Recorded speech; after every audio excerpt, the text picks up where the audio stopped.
y sencillamente se realiza de palabra, ¿verdad? Realmente no es común. Yo platicaba con un colega que, pues en este caso, todo su ejercicio profesional ha sido en distintas fincas a nivel nacional, y él me dice que, por ejemplo, el tema de esto lo ubican como un guardián más o menos, ¿verdad? Un guardián, una guardianía, y que en realidad sí les da el espacio en las determinadas fincas. Hay una casa para él, para su familia. Pueden utilizar en este caso cierta cantidad de las cosechas que se destinan precisamente para él, y que pues el efecto es como derivado de esto, es un sentido de aprovechamiento no solo de la tierra, sino de los frutos, y que es como un adicional, por decirlo de esta forma, o un complemento del salario que obtiene, ¿verdad? Eh, que, por decirlo de una forma, por ejemplo, se establece que se da en especie, ¿verdad? Es entendible, ¿verdad? Es entendible que, pues, bajo un ambiente laboral en Guatemala no podría ser más del 30% del salario. Entonces, por ejemplo, en estos casos él me comenta que el tema de la vivienda sí se da de forma gratuita. Las verduras o frutos o lo que se consuma por la persona se les destina una cantidad razonable mensualmente, y que en este caso es parte de lo que integra su salario. Luego también es evidente que pues les pagan en dinero. Entonces, eso ha ido evolucionando, y en realidad posiblemente alguno de ustedes en su familia o han visto, por ejemplo, este tipo de utilización de este derecho, ¿verdad? Yo les comento, por ejemplo, yo lo observé en una persona cercana a mi familia, bueno, familia de mi esposa, una persona cercana de mi esposa. Ellos, el papá con la mamá, son guardianes de una finca. Ahí han vivido ellos solo tuvieron hijas, hayan vivido las hijas. El dueño de la propiedad les ha permitido tener una casa, hayan vivido, hayan crecido. Les da cierta cantidad de lo que se cosecha en esta finca, y aparte pues el señor tiene su salario, que, como les digo, la tarea que él tiene, aparte de la guardianía, en este caso también la esposa con las hijas han sido como empleadas domésticas del señor, ¿verdad? Entonces, pues ellos viven ahí toda la vida, desde que yo tengo memoria de conocerlos, ahí los he visto. Las hijas ya crecieron, algunas de ellas ya se casaron y se han ido, lógicamente. Pues en este caso tampoco es que sea una gran vivienda, en realidad son 3 habitaciones nada más, en una sola planta, y pues han vivido tampoco en ese sentido. Siempre han tenido ese cuidado y ese resguardo de, pues, siempre cualquier situación consultársela al dueño de la finca, ¿verdad? Entonces ellos cumplen a cabalidad este derecho de utilizar y en este caso habitar una vivienda, ¿verdad?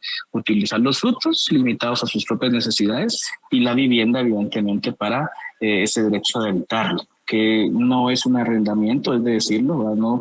No se concede un arrendamiento, sino una habitación, ¿verdad? Se le suministra ese derecho de poder habitar un espacio físico, y que va muy con el tema de también no solo la habitación, sino el uso de los frutos limitados a su satisfacción personal, ¿verdad? ¿Dudas? ¿Comentarios? No sé si alguien ha visto esto en el interior de la República, conocen a alguien que quiera contarlo. Luis, gusto saludarle nuevamente. Muy buena noche. Gracias, licenciado. Sí, yo he visto esto del uso y de la habitación también. Bueno, en mi familia lo vivimos también hace un tiempo. Y tal cual usted lo explica, ¿verdad? El dueño del terreno nos daba donde vivir y no cobraba alquiler, pero nosotros teníamos que cuidar ahí la siembra y muchas cosas.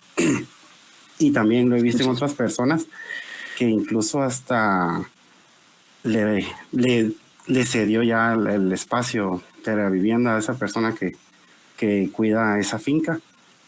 Creo que le hicieron ¿cómo se llama? Se la dieron ya legalmente. Sí, pues sí, se pudo haber hecho una partición, se desmembró el espacio. Sí, porque lotificaron esa finca y le dieron a él su terreno, a su lote ya propio. Pues mire, gracias Luis, gracias por contarnos. Pues mire, en este caso es de aquellas personas conscientes, ¿verdad? Aquellas conscientes porque pues posiblemente el señor vivió mucho tiempo ahí y ya está acostumbrado al espacio. Reconoce, imagino yo, el dueño de la finca, el trabajo del señor, dándole y prácticamente donándole ese espacio, ¿verdad? Como usted bien lo dice, lo notificaron y pues quién más que quien inicialmente cuidaba ese espacio, ¿verdad? Que bueno, la verdad es que esas son de aquellas historias como usted cuenta que no es muy común, ¿verdad? Porque al fin de cuentas el señor deja de percibir una cantidad por ese espacio, pero pues al fin de cuentas para la persona que se la donaron, se la vendieron, yo me imagino que se la han donado, no creo que se la haya cobrado, pues en este caso beneficio para él y para su familia, ¿verdad? Interesante, muchas gracias. ¿Alguien más? ¿Estamos bien? Bueno, como les digo, esto en realidad sí se dio en el ámbito del derecho romano, sí nace, ¿verdad? Precisamente, evidentemente cuando habían derechos muy comunes, por ejemplo, entre ciudadanos libres, por ejemplo, romanos o mercaderes, pudo haberse dado este derecho ya más formal, pero sus inicios tienen en este caso el resguardo que los esclavos tenían en tipos establos y que posteriormente evoluciona ya en la área feudal con los que tendían al señor feudal y que evidentemente ahí sí tenían ese derecho de vivir y disfrutar de los frutos en ese sentido. Ya hasta nuestra época en la actualidad. Bueno, voy a continuar y ahora toca en este caso, miren ustedes, yo siempre lo digo y hago esta no es aclaración, pero al fin de cuentas hago este comentario. Generalmente yo he tratado dentro de esta clase el tema de los romanos, el tema de los esclavos, el tema, por ejemplo, de la clasificación del romano en sí, como eran los patricios, como eran los plebeyos. Y dentro de esta parte final a mí siempre me gusta terminar explicando, en este caso, para que comprendamos como civilización en ese sentido, a la familia romana y precisamente al ser humano que integró esa civilización. Hay ciertos conceptos que posiblemente ustedes los vean y los recuerden porque ya los analizamos en la introducción al derecho 1, pero sí es muy claro en este caso que, y insisto, que tengamos esa diferencia entre el ser humano, que si lo vemos a nivel general en la humanidad somos todos, pero que en las distintas épocas y distintas civilizaciones, para que se reconozca el derecho, ¿verdad? De los derechos como tal, porque somos seres humanos, inicialmente se nos tiene que reconocer tener esa calidad. Es más, por ejemplo, ahorita ustedes introducen derechos, los demás compañeros en la sección G y K, yo analizaba, por ejemplo, ¿verdad? Lo que era la persona individual y la persona jurídica. Entonces, ¿qué elementos? En este caso es muy claro al establecer que en la actualidad todo ordenamiento jurídico, todo Estado de Derecho califica a la persona como ser humano, ¿verdad? No hay una diferenciación en el tema de esclavitud, no. O sea, todo ser humano es una persona. Lo único es cómo ejercita su capacidad, sus elementos, ¿verdad? En las épocas anteriores sí había una diferencia y el derecho no reconocía a todos los seres humanos como personas. Entonces, al no ser reconocido como personas, no teníamos derecho, ¿verdad? No éramos una persona. Entonces, ¿qué es el ser humano? Al fin de cuentas somos nosotros, somos un ente capaz de ser sujetos activos de relaciones jurídicas, tratando ese tema de ente sujeto activo pasivo, es lo que acaban ustedes de estar analizando para su segundo parcial de inclusión de derecho 2. ¿Quién tiene el derecho? ¿Quién tiene la obligación? Que versa sobre una relación jurídica, ¿verdad? En este caso, la capacidad, el objeto lícito de la persona que declara su voluntad y que en este caso sea realizable sobre el mismo. Entonces, ese es un ser humano, ¿verdad? En todo el elemento jurídico, desde que nacen las normas de convivencia social, siempre se ha tocado y se ha diferenciado al ser humano de cualquier otro animal. Entonces, lo más importante es inicialmente entender que un ser humano tiene la capacidad de convertirse, ¿verdad? En este caso, en una persona, porque no todos los seres humanos ante la ley en esas épocas podían ser personas, ¿no? Entonces, en esas épocas, un ser humano o podía ser persona o en este caso no, puede ser una cosa, como los esclavos. No eran considerados personas, aunque físicamente éramos iguales, éramos seres humanos, y en tal sentido, como cosas, eran objetos de propiedad, ¿verdad? De apropiación. Un objeto en propiedad, un objeto de apropiación, puedo hacer lo que se me plazca con él, regalarlo, tirarlo, venderlo, donarlo, lo que yo quiera. Gusto saludarle a Alan, buenas noches, le escucho. ¿Qué tal, licenciado? Buenas noches. Ahí es donde aplicaría el término entonces res nullius. Sí, en este caso, por ejemplo, objeto de apropiación. Bueno. Sí, es que lo vimos en otra clase, pero no recuerdo si lo vimos acá. Pero sí sabía que los romanos también empleaban ese término hacia los esclavos. Sí, y por ejemplo, lo interesante de todo es que, por ejemplo, al momento de determinarle la calificación, inicialmente ni siquiera, ¿verdad? En este caso tenían la posibilidad de entrar como personas, como sujetos libres, ¿verdad? Entonces, ni siquiera eran reconocidos entre el jus civile, el jus gentium, y por tal motivo, ¿verdad? En este caso eran cosas, ¿verdad? Yo os he dicho aquí en clase, en ocasiones tenían más valor las reses, ¿verdad? Los animales, las vacas, los bueyes, que tenían la capacidad de tener más capacidad de carga de trabajo que realmente el mismo esclavo, ¿verdad? Gracias, Sala. Otro elemento muy interesante es la capacidad, ¿verdad? Recordando ese tema, por ejemplo, la capacidad tenemos que analizar a quién nos referimos. Nos referimos a la persona, ¿verdad? Nos referimos principalmente a la persona. En la actualidad hay dos tipos de personas: persona individual, persona jurídica o bien llamada colectiva. Bajo ese aspecto, entonces vamos a esto. En el tema de la capacidad individual, ustedes pudieron ver que hay una capacidad de ejercicio, una capacidad relativa y una capacidad de goce. La capacidad de goce se adquiere con el nacimiento y no se adquiere hasta la muerte, es gozar derecho, ¿no? La relativa se adquiere con la mayoría de edad, que en Guatemala se da a los 18 años, y que es la posibilidad de hacernos representar como nosotros mismos ante la ley sin necesidad de nuestros representantes, que cambia mucho porque la capacidad de goce, como somos menores de edad, necesitamos, si tenemos patria potestad, a nuestros padres, y si no, pues a un tutor. Y la relativa, que la misma, en este caso, ley guatemalteca establece para realizar ciertos actos. Por ejemplo, tener la licencia de conducir antes de los 18 años, participar dentro de un proceso judicial como testigos, poder contratar nuestro trabajo. Entonces hay distintos elementos que la misma ley establece que el menor de edad puede realizar.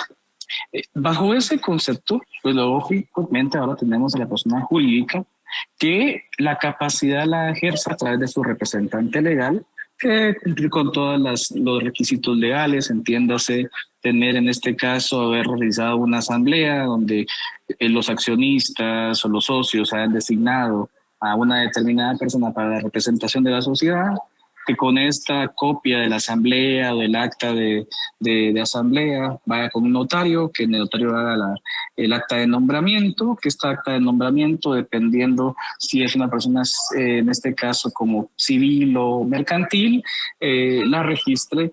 Por ejemplo, es una asociación de vecinos, la registra en la municipalidad, en el libro de representantes legales de personas jurídicas, o si en dado caso, por ejemplo, es una persona mercantil, que el representante legal en este caso pues se inscribe en el registro mercantil su representación, ¿verdad?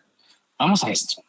Ese es el famoso tema de la capacidad, ¿verdad? Es cómo ejerzo mis derechos y mis obligaciones. Para los romanos era bien sencillo, ¿verdad? En este caso no había... Muchos lo hemos visto, por ejemplo, el tema de los esclavos liberados. Y yo creo que eso lo mencioné a sabias clases. El esclavo, como no era persona, no tenía ningún derecho.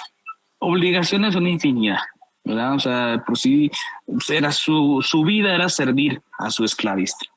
Pero no tenía ningún derecho, o sea, no tenía derecho a vivienda, no tenía derecho a alimentación, a la vida, no tenía ningún derecho. Se les mantenía en estas condiciones como un animal, ¿verdad? con tal de que le siguiera sirviendo al esclavista.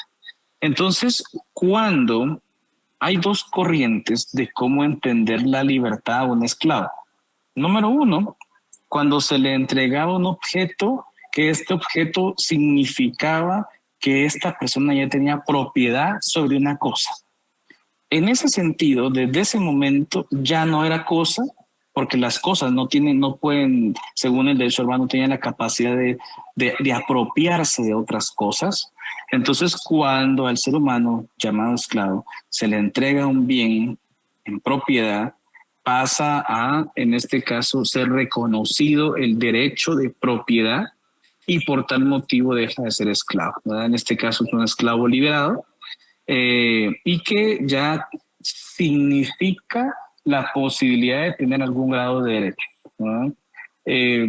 Por ejemplo, a los esclavos se les podía liberar por medio de un testamento del esclavista, en su última voluntad podía dejarlo libre. Esto realmente muchos historiadores lo que nos han dicho es que no tenían una función sumamente importante, porque muchos de los descendientes de esta persona no respetaban esa última voluntad.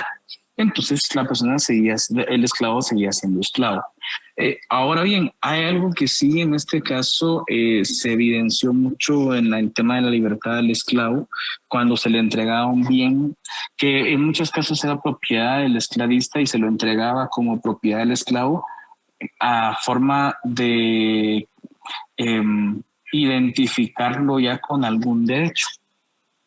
Entonces esa cosa se volvía tan valiosa, ¿verdad?, para el esclavo, porque era su reconocimiento como persona. ¿Qué cosas podían ser? Cosas de uso común, alhajas, por ejemplo, armas, animales también se les podía dar, ¿verdad? Entonces pasaban en este caso a ser propietarios de una cosa, y en ese sentido, pues, que se les de mismo hecho le reconociera ya la calidad de persona.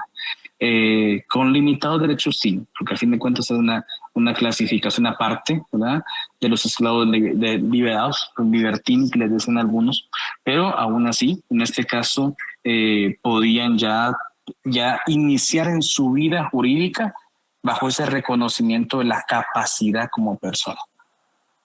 Y vamos a esto.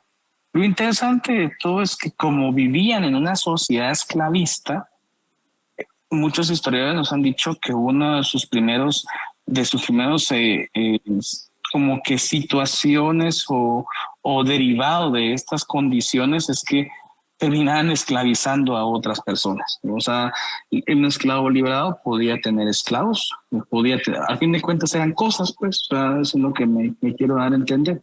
Él antes había sido esclavo, ya no es esclavo, ya es un liberto, y un liberto podía tener propiedades en derecho, ¿verdad?, en este caso, cosas en propiedad y cosas, estamos hablando de los esclavos. Entonces, lo muy interesante es que sí, en este caso, muchos de los libertos tenían dentro de sus posesiones a esclavos, ¿verdad? Bueno, terminando esta plática acerca del tema del esclavo, tenemos que hablar acerca precisamente del tema de la familia romana. En la actualidad, por ejemplo, y les he mencionado el tema de la capacidad, la posibilidad de representación legal que ejercitan sobre los menores de edad, los padres o los tutores, en este caso, en el ejercicio de la patria potestad termina con la mayoría de edad. Quiere decir, ¿verdad?, que a los 18 años ya una persona puede representarse por sí misma. Yo he platicado mucho este tema con sus compañeros de Introducción al Derecho 2 y 1, y siempre les he dicho lo mismo. Vean, ¿qué diferencia hay? O sea, según el derecho guatemalteco es a los 18 años, pero ¿qué diferencia hay de que ayer tenía 17 años, hoy es mi cumpleaños, hoy tengo 18? Físicamente, tal vez la única diferencia es que tal vez una aparición de un barro, nada más, ¿no? Lo único. Mentalmente no va a tener ninguna diferencia en realidad. Las mismas cosas que pensaba ayer las estoy pensando hoy. Pero ante la ley hay una gran diferencia. A partir del día de hoy, no necesito la representación de mis padres porque ya terminó la patria potestad. Ya soy mayor de edad. Ya tengo la posibilidad de representarme por mí mismo ante cualquier situación jurídica. Entonces, ¿qué sucedía? En Roma no ocurría precisamente con el tema de la edad. Muchos romanos, el derecho romano establecía que se tenía una capacidad de interactuar en las relaciones jurídicas a los 14 años, pero siendo una sociedad eminentemente patrimonial, en este caso, lo que ocurría es que siempre que se tuviera un pater, se le debía respeto y autoridad a ese ser superior, ¿ya? Porque era reconocido como sujeto de pleno derecho, de una capacidad plena.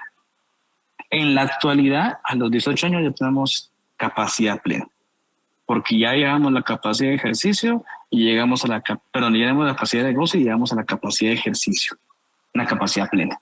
No necesitamos representante. En Roma era distinto.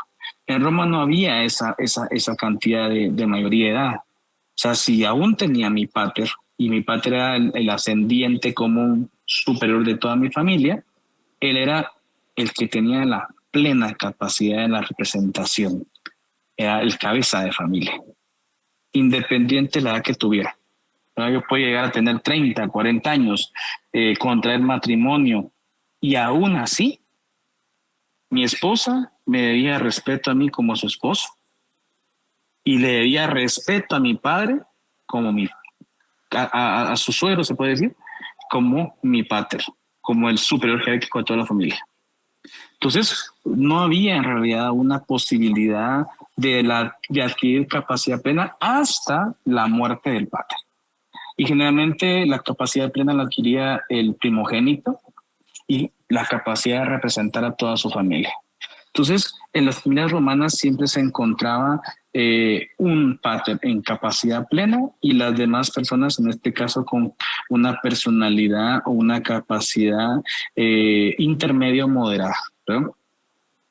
Lo interesante de todo, ¿verdad?, es que cómo ellos, en este caso, se hacían representar en tal sentido en relaciones jurídicas, ¿verdad? Si tenían el pater, él interactuaba en todas. En todas. Si no estaba el pater, en este caso, si yo no era el superior jerárquico de mi familia, siempre necesitaba la interacción de esta persona. Podría haber sido mi hermano, por ejemplo. A falta de una superior jerárquica, podría ser mi tío en este caso, ¿no? Porque siempre estaba adecuado a una determinada familia, una determinada capacidad plena. Y en tal sentido siempre me encontraba como un alien iuris, como un miembro de la familia que carecía de plena personalidad. Y en tal sentido no podía interactuar plenamente en relaciones de derecho. Los mismos romanos establecían en este caso que relaciones de derecho podían hacer el pater que tenía el sui iuris, el pleno derecho, y que otras podían hacer quienes tenían el alien iuris, ¿no? Si ustedes se dan cuenta, es hablar de la capacidad individual modernamente que existe.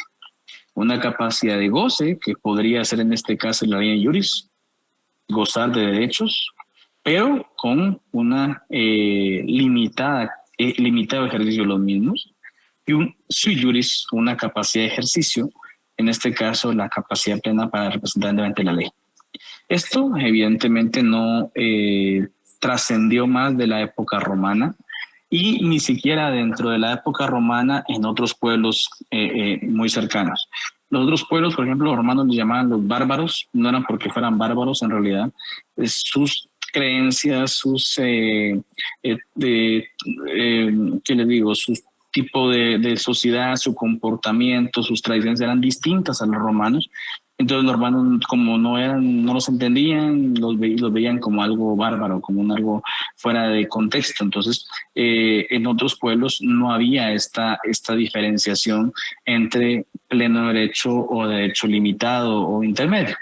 Entonces, solo ocurrió en los romanos, pero tiene mucha importancia y trascendencia por toda la situación que en este caso derivó y conllevó para la creación ahora de la capacidad individual en relación a la capacidad de goce, de ejercicio y modernamente en Guatemala la capacidad relativa, ¿verdad? Consulto si alguien tiene alguna duda, algún comentario. Muy bien. Ok, continúo. Bajo ese aspecto también entonces habían dos tipos en este caso de familias romanas. ¿Cómo podía integrarse mi familia? Por medio de una familia agnaticia conformada alrededor de un cabeza de familia, ¿no? Es plenamente una relación de subordinación. No necesariamente tenía que haber relaciones de consanguinidad, ¿verdad? Entonces, la familia agnaticia generalmente era considerada la familia ampliada, donde no habían precisamente relaciones de consanguinidad, sino más una relación civil. Y la familia cognaticia sí habían fundamentalmente relaciones de consanguinidad y que en este caso podía hacerse fuera del círculo familiar, sí podía haber, ¿verdad? Podía existir. No necesariamente con esa capacidad de la representación sobre un pater, ¿verdad? Podía existir, ¿verdad? Por ejemplo, en este caso, el tema de un hermano, ¿verdad? Del pater, y que en este caso su familia, también él tuviera una familia agnaticia en relación a un cabeza de familia, que era el pater de la misma. Entonces, como les digo, estas dos condiciones nosotros la podemos evidenciar en nuestra propia familia. O sea, es muy claro. ¿Por qué razón? Porque si nosotros nos limitamos a las familias consanguíneas, nuestra familia se queda muy corta. Nuestra sociedad familiar es en un vínculo muy cerrado. Entonces, generalmente se dan esos dos tipos de relaciones, o por consanguínea o civil, ¿verdad? Es más, Nerly, le escucho, dígame, me quedo su micrófono. Nosotros también. Nosotros se la activó el micrófono. Ok, bueno. Como les digo, en ese sentido lo podemos ver muy claro con nuestras familias, ¿verdad? O sea, si yo me quedara únicamente con la relación consanguínea que tengo con mi familia, podría ser papá, mi mamá, mis hermanos, mis sobrinos, y se acabó. ¿Eh? Se acabó. Bueno, y en último caso, por ejemplo, podría ser, si lo vemos un poco más amplia, mi abuela, por ejemplo, mis tíos, por ejemplo, ¿verdad? Pero ya la familia en este caso va siendo demasiada relación consanguínea. Y estamos hablando tíos de sangre, ¿verdad? En este caso, no tíos políticos. Entonces, ¿qué sucede? La familia se vuelve un círculo muy cercano, muy cerrado, que es únicamente por rasgos consanguíneos. Pero cuando hablamos de una familia ampliada por relaciones, en este caso más no de subordinación, porque no era tampoco como que lo fuéramos de subordinación, sino más una relación civil, la familia se vuelve mucho más amplia, ¿verdad? Mucho más amplia en ese sentido. Bueno, ¿dudas de este punto? ¿Estamos bien? Nos toca ver únicamente el último punto más, el tema de los esclavos, ¿verdad? Como les decía yo, y para tener claridad en este punto, ¿cómo podía llegar yo a ser esclavo? Lo más común en esa época y en las épocas de las civilizaciones esclavistas es por medio de un cautiverio de guerra, o sea, una invasión, una conquista, y en este caso podía, siendo un hombre libre en mi tribu, en mi comunidad, al momento de ser conquistada, perdía esa calidad. Por razones de sangre, en este caso, en las cuales se establecía, miren lo interesante, que se establecía que como cosas que podían dar vida, decían los romanos, como los animales, entonces adquieren la misma categoría. Entonces, el nacimiento de una madre, o sea, si yo nacía de una madre esclava, a mí me correspondía ser esclavo, ¿verdad? O sea, tenían los mismos, no podría decirse derechos, pero la misma clasificación y calidad que mi madre, ¿verdad? Y el tema de la esclavitud a modo de pena, en este caso eso fue muy poco utilizado, siendo sinceros, muy poco utilizado, y se dio más que todo en los primeros siglos de desarrollo de los procesos judiciales en Roma. Porque, por ejemplo, cuando había una deuda, entonces, y la persona no pagaba la deuda, en este caso el deudor no pagaba la deuda, uno de los primeros, de las primeras penas que podía en este caso establecerse a la misma, al mismo deudor, era la aprehensión personal. Entonces, el acreedor podía solicitar la aprehensión personal, el deudor pedía su calidad de persona, era en este caso tratado y evidenciado como un esclavo, y siempre estar en servicio de quien ejercía la esclavitud sobre el mismo, en virtud de un derecho accesorio a un incumplimiento de una obligación. Esto no duró mucho porque en realidad no era muy productivo. Si se trataba en este caso únicamente de los romanos como tal, cuando la pena accesoria era la prisión personal, lastimosamente el romano era prácticamente como su honor y su mismo orgullo no le permitían, ¿verdad? En este caso, servir a alguien más. Lo que terminaban haciendo era quitándose la vida, ¿verdad? Entonces, inicialmente terminó la pensión personal y ahora luego se da la aprehensión patrimonial. En este caso ya no me interesa la persona, me interesan las cosas de la persona. Y eso fue más evidente, más efectivo, podría decirse de una forma sencilla. Porque, por ejemplo, vean, hasta nuestra época todavía prevalece ello. Ustedes saben una deuda, un crédito hipotecario, por ejemplo. No pagan la deuda. El banco no le interesa quedarse con la casa, pero de una u otra forma va a recibir el bien inmueble, luego el proceso lo va a subastar y recibe en este caso pues el dinero que le corresponde. ¿De qué le sirve en este caso estar perjudicando a la persona que haya trabajos forzados? Ya nada, eso no existe, ¿verdad? Es más productivo, es más evidente la aprehensión patrimonial, ¿verdad? Las cosas de la persona. Vean, por ejemplo, dentro de ese aspecto, así fue como evolucionó, por ejemplo, las penas principales accesorias en el proceso judicial romano, ¿no? Inicialmente era una aprehensión personal, la esclavitud. No funcionó porque al orgullo, a la situación, en este caso de ejercicio, ahorita Luis, simple y sencillamente no se llegaba a recibir lo que se había perdido, ¿verdad? Sí, Luis, buenas noches, nuevamente. Buenas noches, gusto saludarle. Buenas noches, Lick. Con una pregunta. Sí. ¿Cuánto tiempo dura un proceso judicial, en este caso, como usted bien lo mencionaba, cuando el banco quita alguna propiedad? ¿Cuánto tiempo? La pregunta es, ¿cuánto tiempo dura ese proceso? Ok, el banco puede iniciar en este caso al cobro de la deuda desde el siguiente mes de impago de la misma, ¿verdad? Puede llegar, en este caso, como los bancos hacen una previsión de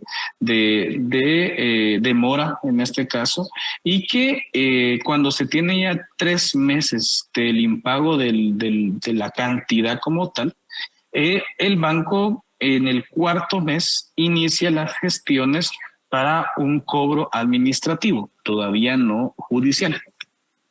Se hace más o menos un cobro administrativo. El banco lo hace entre un mes, dependiendo de cada banco, entre un mes y mes y medio.